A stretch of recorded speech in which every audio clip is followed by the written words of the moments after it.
Rôle des biotechnologies modernes dans la transformation de l'agriculture africaine dans un contexte de changement climatique, les contributions et les réalisations de la Fondation africaine pour les technologies agricoles. C'est la thématique de ce panel organisé ce 24 octobre 2023 à l'occasion de cette 14e édition du Forum national de la recherche scientifique et des innovations technologiques FAIRCIT.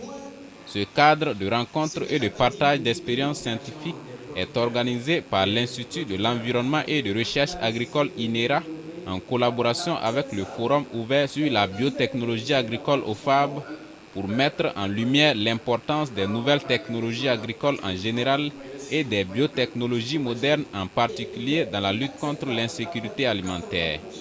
Après 2 communications sur le partage de la vision de l'Union africaine sur les innovations technologiques et les initiatives en cours et l'application des biotechnologies modernes dans le domaine agro-silvopastoral, données respectivement par le Dr Moussa Savadogo de l'Agence de développement de l'Union africaine et le Dr Oumar Traoré de l'ANB, le directeur exécutif de la Fondation africaine pour les technologies agricoles, a échangé avec les parties prenantes sur le thème central. D'abord, je suis content du niveau des biotechnologies au niveau du Burkina Faso de manière générale.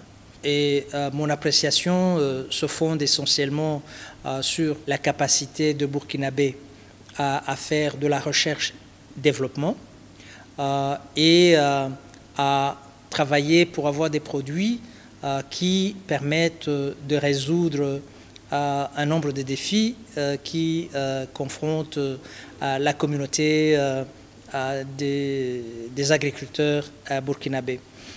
Ça, c'est très positif. Je pense que c'est même, je dirais, la base, hein, parce que vous devez avoir la capacité.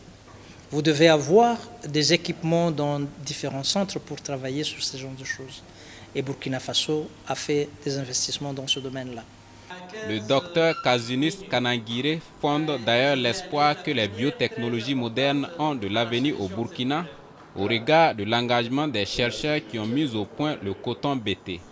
Selon le docteur Doulaye Traoré, l'un des précurseurs de cette variété au Burkina, les producteurs donnent la voie pour un retour à ce coton depuis sa suspension en 2016. Et ce forum est un cadre idéal. Moi, je travaille sur cette technologie depuis pratiquement 20 ans. Je suis le premier avec mon équipe du programme coton de l'INERA, avec surtout le soutien de mes chefs hiérarchiques à tester le coton BT dans le temps, en 2003, en juillet 2003.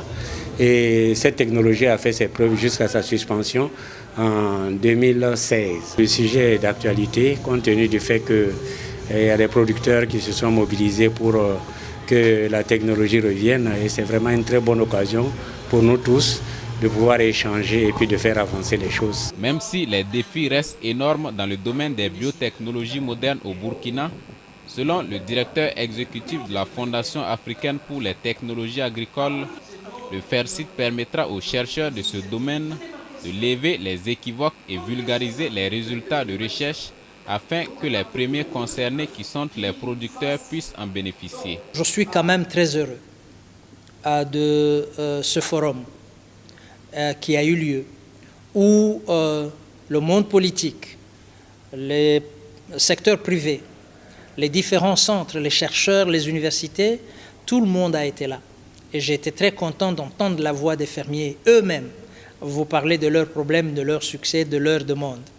Je pense que ce dialogue au niveau national est très important parce qu'il permet de poser des questions, d'échanger sur des informations nouvelles, sur des méthodes que nous pouvons adopter et de permettre, je pense, que nous créions cette confiance qui des fois manque pour nous jeter à l'action et produire des résultats pour la majorité de nos populations.